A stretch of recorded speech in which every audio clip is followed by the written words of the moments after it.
Hi everyone, back here again for another video showcasing my iPad. I'm using only my iPad to do personal stuff like my YouTube videos, learning new stuff, and everything about managing my life. And I think I'm doing a good job so far. So in this video, let me show you the main apps I use to stay on track and be productive. And what's cool is that most of these are free apps or simply features already available in the iPad. So let's get into it.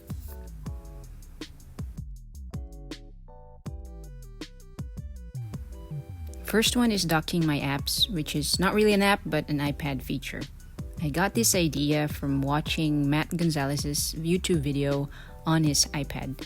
I put down the link in the description box below.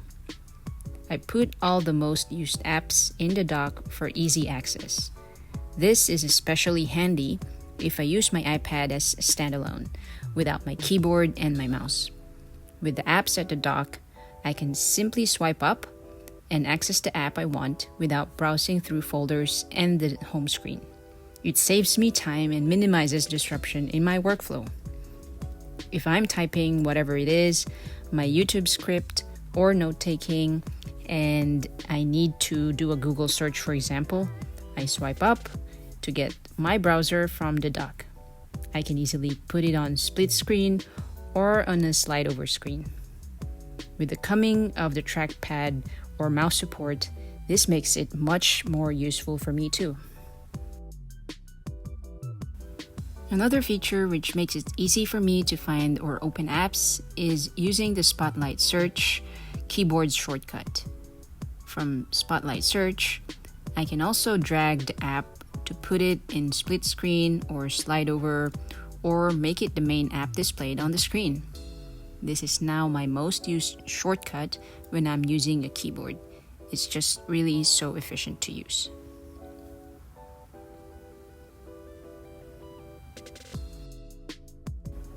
Next one are my journaling apps. I have been journaling using my physical planner, but lately I have been trying out journaling using the paper app. And you may see more about this from my other videos.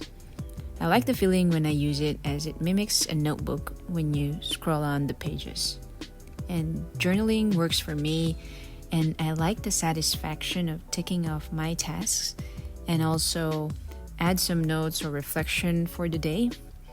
And also in the paper app, the pens and brushes allow me to do drawings or sketches, my basic drawings. And all this I can do basically with just the free version.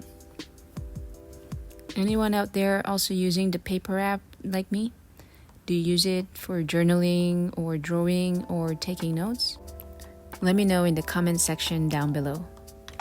Also, feel free to add any suggestions you may have for journaling apps. I'd like to see and maybe try out some in the future.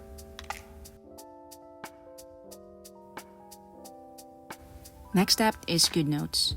For the last few weeks of 2020, I am and will be journaling on GoodNotes. This is the only app here in my video that is not free. And since it's not free, I want to maximize it and find a way to make my handwriting look better. If you've watched my other video on note-taking, my only gripe is that GoodNotes makes my handwriting look really bad, as it should be. It's not at all nice, but again, it's not that bad too.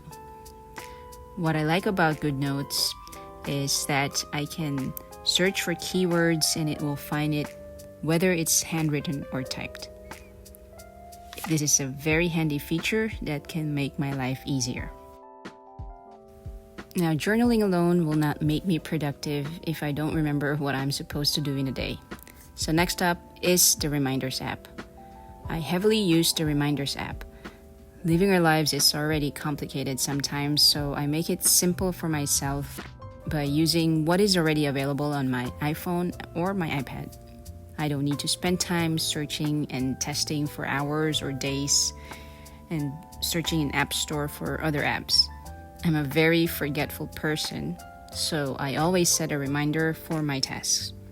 I set recurring reminders such as my bills due dates or time for me to study, my words, every night and even getting off of YouTube on weekends.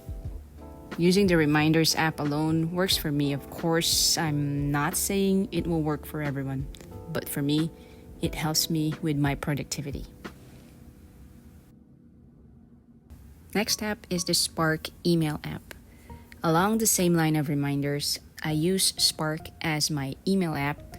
It's a free app, of course, and I mainly use it because it has the snooze feature. I search around the App Store to find what can replace my most beloved Inbox app, the old Inbox by Gmail, and I'm glad to have found Spark.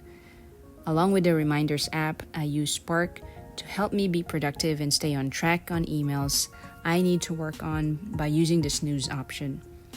I will get the email back in my inbox, showing the clock icon so I know it's time to work on that email. The last app is Safari.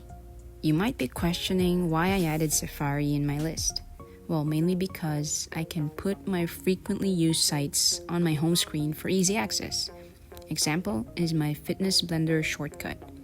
Seeing this on my home screen will, hopefully, remind me to do my workout.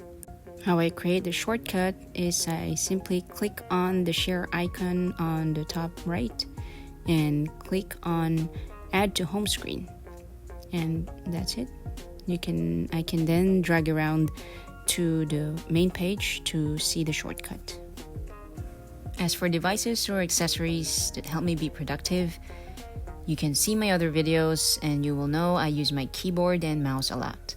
I have a lot of videos on keyboard shortcuts and mouse tips that help me be productive and work efficiently. Check it out in my playlist. So that's it. Thanks for watching.